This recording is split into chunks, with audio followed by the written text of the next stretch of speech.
Welcome to the 5-Year Plan. I'm Brian, and this is the ongoing saga of an everyman's ale trail.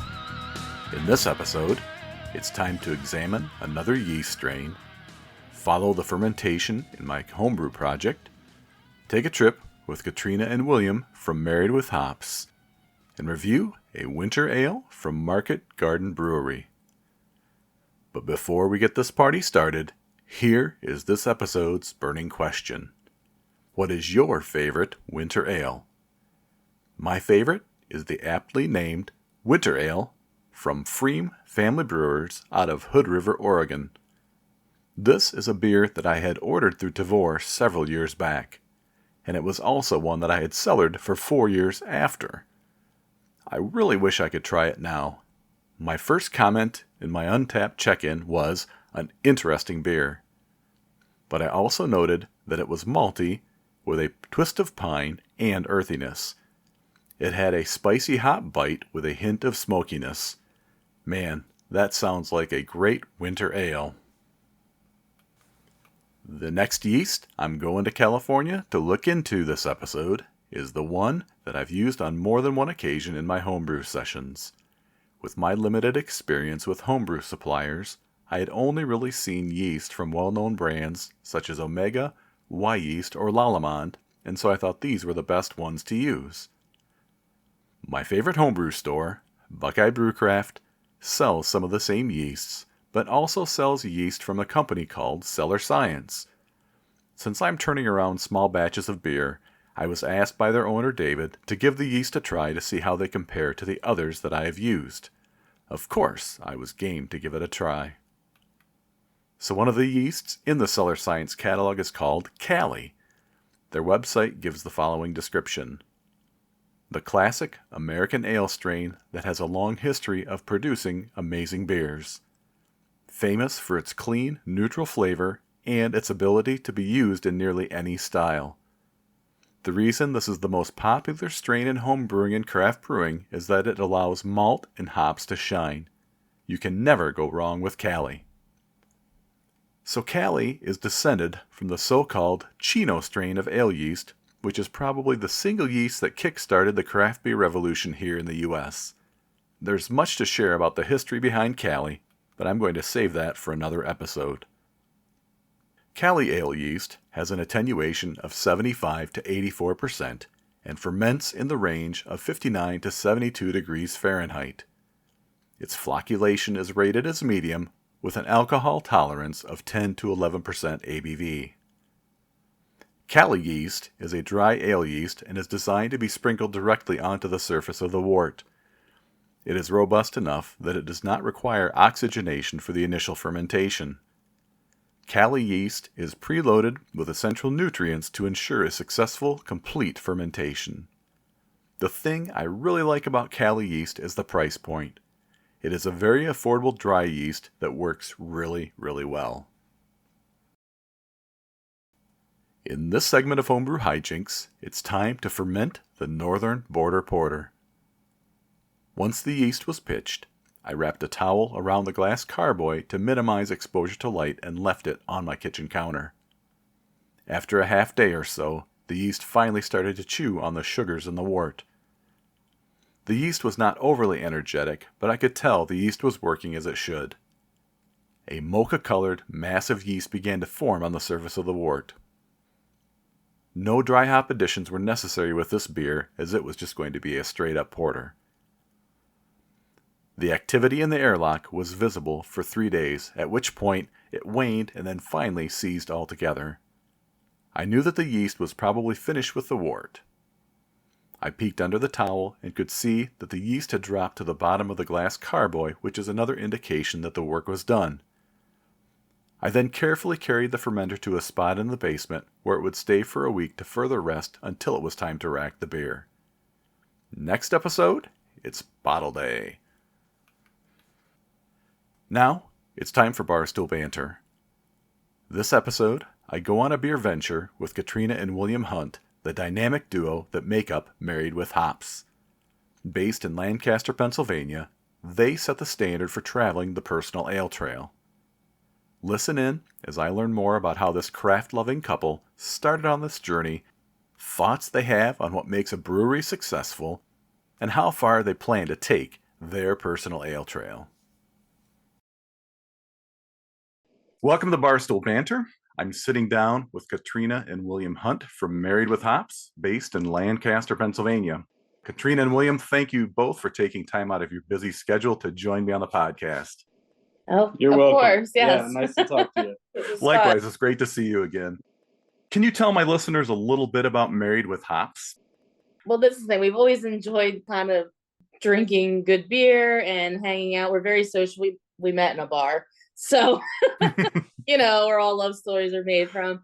And we started going to a lot of local breweries, and it became more of a hobby, a passion, where it went like faster. We'd be like, oh, we could go here, and there's breweries everywhere.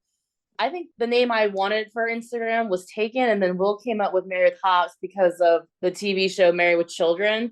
And we don't have children, so we thought it'd be funny, play on words thing. Yeah. I mean, we're lucky because in our area we have over 20 breweries now in our county, so we're quickly able to hit a lot of good breweries, and we just really enjoyed not only, of course, drinking craft beer, but we really enjoyed the atmosphere that a brewery has. The experience you get from going to a tap room.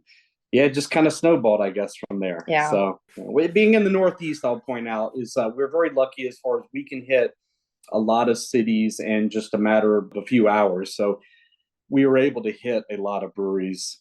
That's how we've acquired so many, is because there is so many in the Northeast. Yeah. Well, my goal has always been to try as many different beers as I possibly can. So I'm always going to different areas, getting a flight of beer. But your thing you're doing is just so unique, and I love it. At what point did you decide to log different breweries as your thing? We were just looking. We hit our 500th brewery in March of 2021. So we've been together about 10 years. So we weren't doing this right from when we started dating. It just, like you said, we go to local breweries and be like, well, this is fun. And then we'd be on vacation, we go to a brewery. And then we quickly were like, well, this is something we could go anywhere and do. So we start searching out cities that had a lot of breweries. And I'm very type A. I like to plan things, and I like to I'm very organized. So I started keeping track. I have a spreadsheet. And then people kept asking us, well, do you have like a blog or a YouTube? And I was like, well, we really never thought about doing that.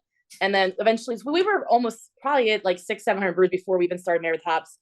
And it's just more for fun. It's a good way to document down, but it's nice to go back and look at some of the pictures and be like, wow, we've been there. That's cool. So it snowballed, and it's been a fun hobby for me. Like I said, I like to plan. So like now I'm like, when I'm, sitting around on your phone, I like start searching random cities and seeing, well, is that worth to go on a weekend trip or a week trip? And we end up seeing like cities that we probably never would have. We do other things on vacation as well, but we went to the Grand Canyon a couple months ago while we were in Arizona. So we hit like some big landmarks or whatever, and then we do a bunch of breweries. Yeah, and it's a way for us to not obviously experience all the breweries and great beer. It's a way of getting us to maybe cities or regions or areas that we wouldn't normally have gone to. It's a way for us to meet people from different areas that we might not have met. That aspect of it has been very rewarding in itself. The beer is obviously is the main drive, but we enjoy seeing different cities and stuff. Has been really amazing. Yeah, absolutely. But I do the same thing. I'm like, if we're going on some sort of destination and I'm never going to go through there again, potentially, you might as well check it out. And 9 times out of 10, there's some really great breweries out there. It's pretty amazing. Yeah, I agree. It feels like a community. Like, so we meet people. We obviously met you, and I don't know. It's just kind of fun. And when you're married, it's something to give us to do to like stay in like it's just like fun. Like it's something we enjoy doing together. And I don't know. I like that part of it. We get along really well, and we get to do these breweries. So it's like a hobby we have together, and I think that's fun. I mean, we're definitely taking advantage of the fact that we don't have children. Cool, yeah. We're taking advantage of that, to the fullest extent. But we squeeze in some touristy stuff when we can. But yes, if there's a great city that has great breweries, that will quickly become a priority. Yeah. So. And you're probably like me, like as I get older, I enjoy experiences much more than putting something on my shelf from somewhere for a souvenir. Because those things just gather dust, and it's like you look back, you're like, gosh, how did I get so many widgets from my travels? That's one of the fun things I think about going to breweries is, making that a special part of what you're doing and experiencing. So how many years total have you been traveling the country doing this? Well, we were trying to figure that out because, like I said, it started, just going to like local stuff. So I would say like really hardcore doing it, 6, 7 years.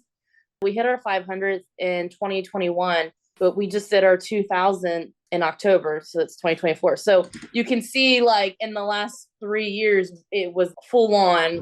I would say really like 6 years would be, Yeah, right? we were probably really slow. I don't think the passion was there yet through our first 500 breweries. A lot of people are like, wow, 500 is in and of itself is, Yeah. I know, and I don't mean to sound cocky, but now we're like 500, hold my beer, So, no, but we were just really slow with getting to 500. But then after we got to 500, we started realizing like, now we really have to focus our trips on cities. We always look for like a concentrated group of breweries in a city, and there's many.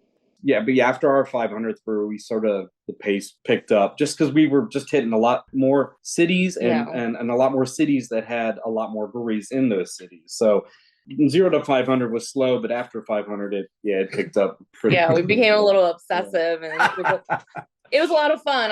We would just take weekend trips or long weekends. Like you said, we live in Pennsylvania, so within 3 hours you can be in so many cities. So we really started going like fast because we were like, well, let's go here and here. We still try to allow time to enjoy the breweries as well. And like that's one thing I'll say with our Instagram. We never wanted to rate a brewery. We always say we highlight breweries versus rating them. Because even if it's a brewery that we're just not feeling or we're not digging, or if maybe the beer's not blowing us out, we still will try to find positives in that brewery. Like maybe they have a great taproom experience, but the beer wasn't quite as good, or a lot of times it ends up being the opposite, where maybe the taproom is small and the experience isn't great, but they have the most amazing beer. Obviously, we spend more time with the breweries that we're feeling versus the ones we don't. But we always try to highlight something from everywhere we go. Yeah. And I appreciate that because I do follow you on Instagram as well. And that is one thing I notice is you always have that modicum of positivity, really. You always have like that nice thing to say, even though it could be just a shack out in the middle of the woods. You're just like, this is the best place in the world. I really appreciate that. And I'm sure the breweries that you visit also appreciate that as well, because I'm a creative. You guys are certainly creatives. A brewer is very much a creative. Yeah. Of course. It really hurts us when somebody says something negative or even constructive about what we're crafting, right? Yeah. So that's really awesome that you're doing that to really encourage.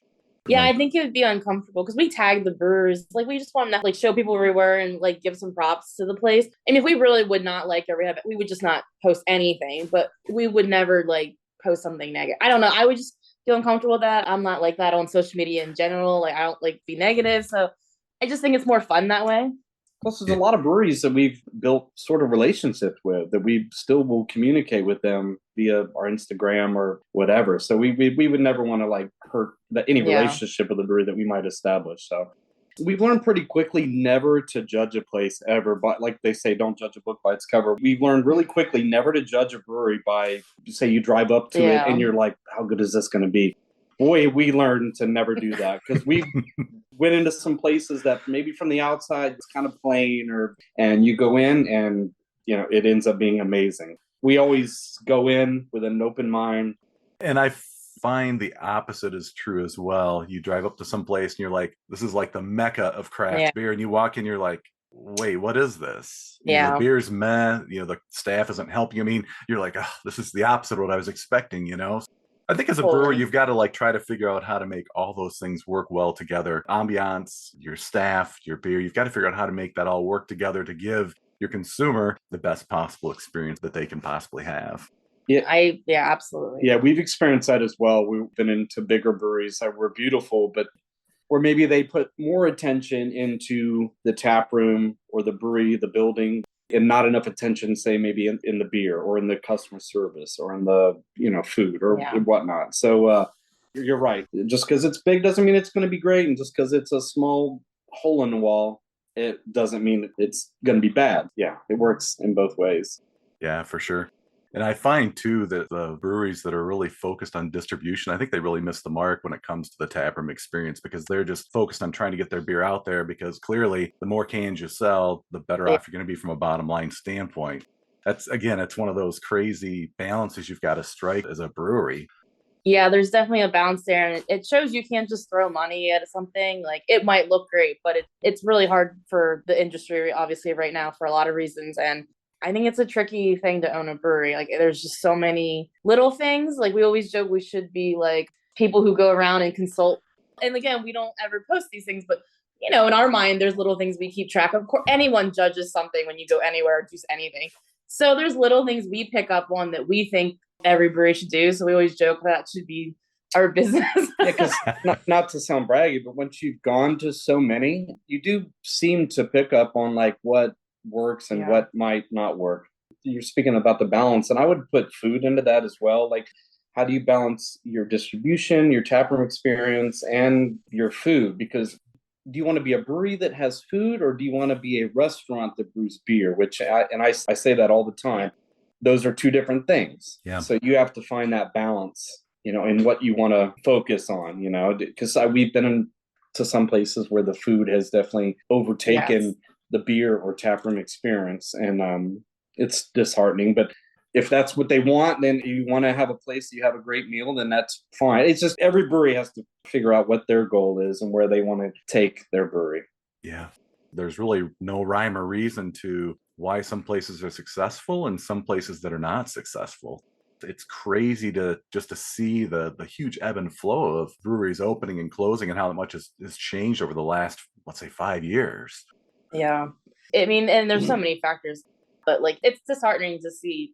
Obviously, some businesses have, periods like that. I think the brewing, so I'm hoping it kind of bounces back here eventually, or I don't know, maybe there'll be some shifts in how you run breweries.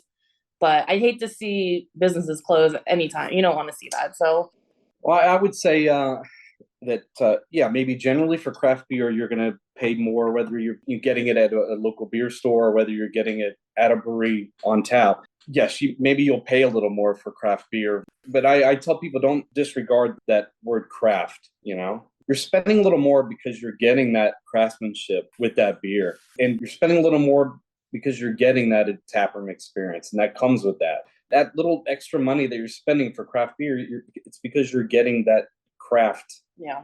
It's craft beer, not just beer. Yeah. I'm so amazed by the brewing industry because you have so many talented brewers out there that are just come up with crazy things. I mean, things that I wouldn't have never, ever thought of before. But, they're using, in general, the good ones. They're using the real ingredients. They're not using a lot of artificial stuff. They're, like you said, they're putting real craft and thought into what they're doing.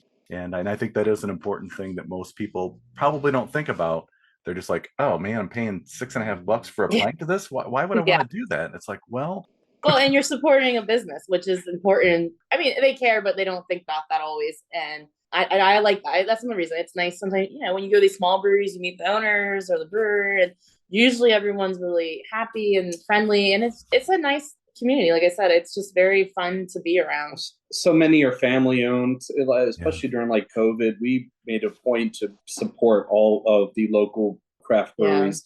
We looked at it realistically where like the big boys, Budweiser, Miller, they were going to be okay. Even Yingling, they're big enough. They were going to be fine during COVID. We felt for like the smaller breweries, and that's why we wanted to focus all of our extra time and going to the smaller breweries during that point, because they're the ones that really need that extra help versus, the bigger guys. So what do you see there in Pennsylvania as far as the craft industry goes? So like I live in tri-state area, so I'm close to Indiana and Michigan and live in Ohio. I subscribe to a couple different lists, so I know what's happening in the industry. It seems like every month there's at least 2 or 3 breweries that I'm seeing close in the tri-state region. What kind of experience are you seeing out there in Pennsylvania? Are you seeing something similar? I would say similar. I think some breweries will open and think that just having their staple beers on tap is going to be enough. And I would say you have to put in effort to have new beers or rotate out your beers. You give a reason for people to keep coming back every week. You can't just have your 8, 10 staple beers on and think that that's going to be enough. And if some breweries aren't able to maintain that, we've seen them, sadly close. So I think there was some correction that had to happen at some point because we were over 10,000 breweries in the US just a few years ago. At some point, things had to level out because you can't have that kind of growth and expect to sustain that. I mean, there's only so many people that you have of drinking age, right? And those that want to drink craft beer. And there's obviously a big drive. Brewery hopping is very popular, but I would say it does feel like there can be a point where there's too many. I've never got the feeling where breweries are like in direct competition, but it does feel like if there's too many, it gets like oversaturated. I hate saying that because we love people it. that loves having a ton of breweries. I think there's so many people in the city, and if you have X amount of breweries, you're sort of spreading all those people thin, and a lot of times it's not enough to maintain.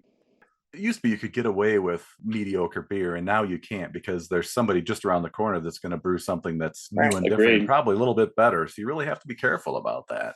Yeah, I think location's way more important than what a lot of people would think. And I don't think there's anything wrong with there's a town or city that has 10 or more breweries, because usually a city like that's going to have a lot of tourism. But like you said, when in the slow months, a lot of times winter is we live up north. People don't want to go out as much, and there's definitely that winter slowdown I've heard a lot of breweries talk about. So when that comes, it's important to have your locals. Yeah, if you're not constantly bringing your best or staying up with trends or doing events, no one's coming because there's nothing new. Like you can easily get bored of a place. And I think that's what, like Will was saying, I think one of the reasons some breweries do end up failing is because they just think, they can just open their doors and people will come. And that's not happening. We have no attention anymore with, you know what I mean? So like people need like reasons to like come to your place or do this, because it's like we just want something new or instant now. So you got to do it. Yeah, doing events or doing a happy hour or just little ways of spiking interest in maintaining that interest. Again, it could be a good starting point is just rotate your taps out, kind of at least freshen them up every once in a while. Add a new beer every X amount, however often. Make it exciting. So, you want people walking in and being like, oh, wow, you got, a couple of things new. Great. Freshen up your menu, even change your menu, little things. These are all good, in my opinion, would be good starting points to just keep it new, keep it fresh. You mentioned community. That's one of the things that I've noticed in my 3 years of doing the podcast. I've met a lot of people along the way, such as the two of you, talked to a lot of brewers, a lot of folks behind the bar. That community is pretty tight knit. And I think that's another thing you've got to foster as a craft brewer. You've got to try to foster that community. I think it's exactly what you're saying. Both of you, you've got to have events. You've got to, make your tap room inviting. You've got to do things to try to bring people together. That being said, when we were in Florida a couple of years ago, we sat at the bar and happened to be at a new place called Common Dialect and overheard you two talking about who farted out of Columbus, Ohio. And I was like, oh, I know where that is. I should go talk to those guys. Where do you both like to sit when you go to a craft brewery? Oh, definitely the bar. We're like such bar snobs now. I feel like it's awkward. You walk in, the bar's full. It's so disappointing if we have to sit. I don't know. It's become our thing. And, it's usually just us, especially if we're traveling. We don't have friends with us.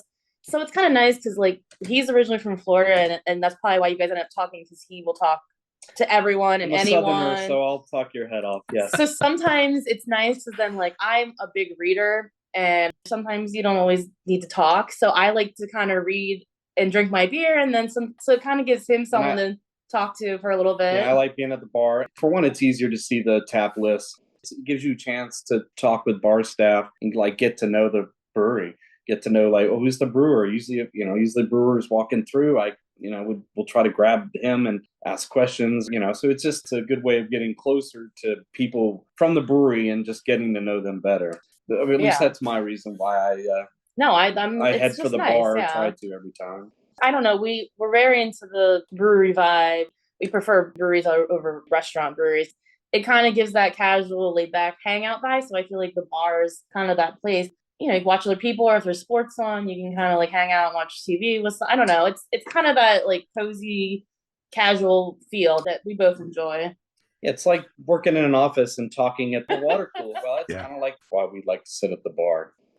With 10,000, it used to be nearly 10,000 craft breweries in the U.S., Do you have an end goal in mind? Oh, well, my joke, I always joked when we hit 2000, I was going to retire. So we're past that. But it is a lot.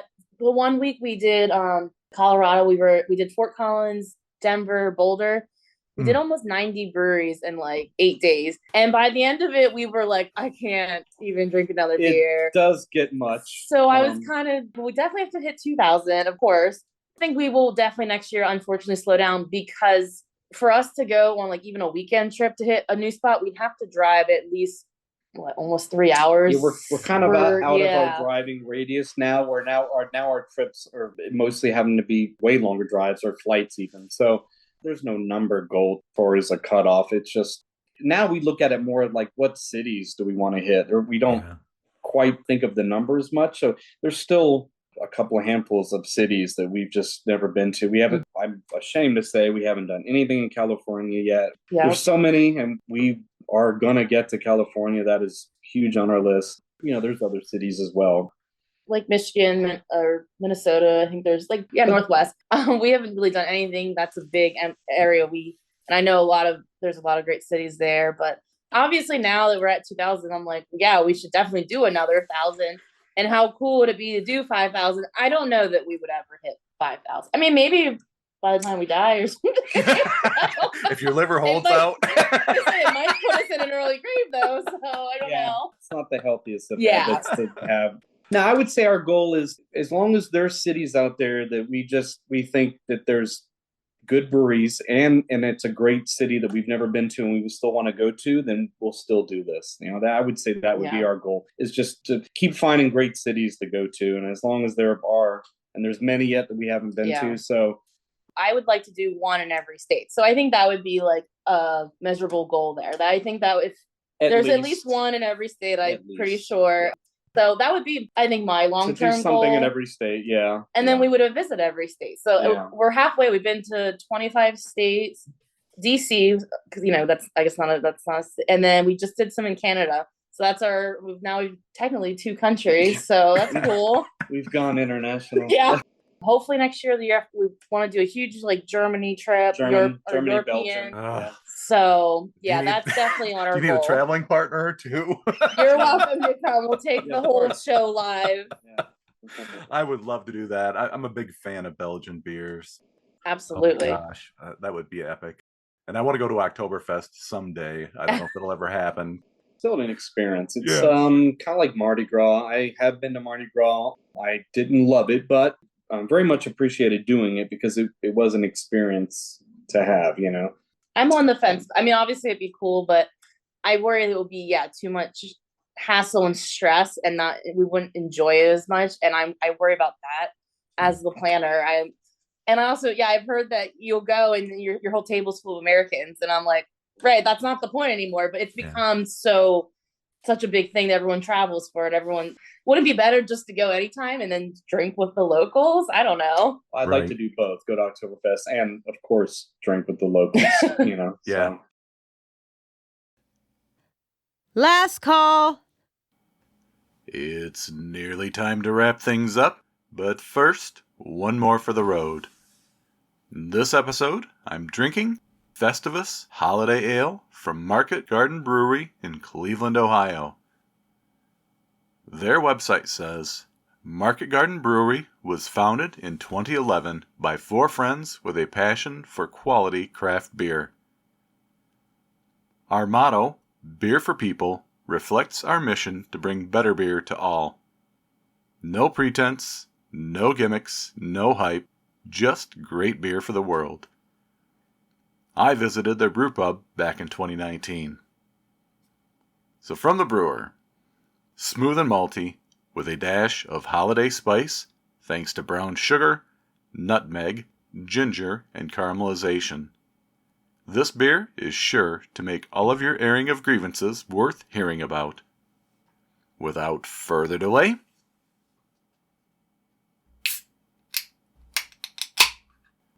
so this is a 7.5% ABV seasonal winter ale. I picked this up because I love the name. For anyone not aware, This is a reference to the season 9 episode of Seinfeld called The Strike. In it, the Costanza family hosts a Festivus party, which is an anti-consumerism holiday celebrated on December 23rd. During the party, there is a Festivus dinner, an unadorned aluminum Festivus pole, practices such as the airing of grievances and feats of strength, and the labeling of easily explainable events as Festivus miracles. If you get a chance, check it out on your favorite streaming platform. It is pretty hilarious. Ironically, this is a real holiday that was born out of the mind of writer Daniel O'Keefe and was celebrated by their family as early as 1966. So this ale, it pours a very clean, light golden color. There is very little head. So on the nose, I get that cinnamon, nutmeg, that spice. It certainly reminds me of all things related to the holidays. Now I will say right off the bat, I'm not a huge fan of seasonal beers such as this. You've heard me talk about it before. I'm not a huge fan of pumpkin ales. I'll drink one, maybe two a season, something new.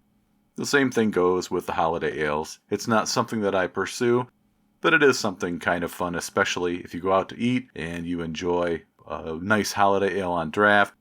And perhaps they have the rim of the glass that's dipped in honey and then also some brown sugar or other spices. It can be kind of fun, kind of festive. First up impression. Yep. So it certainly has that malty backbone as described, with just a slight bit of sweetness there as well to complement that. I also get a lot of cinnamon right there as well. It has just a slight bit of maybe hop bitterness on the finish. And I do get that slightly caramelized vibe at the end as well. It's light-bodied. So once you get past that initial rush of spice at the very beginning of the beer, it certainly is a very solid brown ale. It's very, very interesting how your palate adjusts to the things that you're drinking. I was expecting this to be just spice through and through, and certainly that was my first impression, but now that my palate has kind of adjusted to the flavor profile here, it is not nearly as pronounced as I was expecting. I'm surprised that it's 7.5% beer. It certainly does not drink like that. Although I will say that I'm getting just a shade of maybe, I'm going to call it a honey booziness, because that's the way that I can describe it and the way that I'm familiar with. It just has kind of a honey-like booziness that warms up your throat as the beer is going down into your stomach. Not unpleasant, just again part of the experience here.